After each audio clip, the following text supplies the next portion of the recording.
بسم الله الرحمن الرحيم عن أبي هريرة رضي الله تعالى عنه قال قال رسول الله صلى الله تعالى عليه وسلم إذا دخل رمضان فتحت أبواب الجنة وغلقت أبواب جهنم وسلسلة الشياطين رواہ البخاری۔ نبی کریم صلی اللہ علیہ وسلم نے ارشاد فرمایا، جب رمضان داخل ہوتا ہے تو جنت کے دروازے کھول دیے جاتے ہیں، جہنم کے دروازے بند کر دیے جاتے ہیں اور شیاطین کو زنجیروں میں جکڑ دیا جاتا ہے۔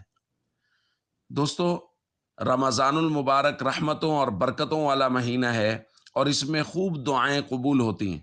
اس لیے بعض روایات میں حضور علیہ الصلوۃ والسلام نے فرمایا فتحت ابواب السماء، آسمان کے دروازے گویا دعاؤں کی قبولیت کے لیے کھول دیے جاتے ہیں۔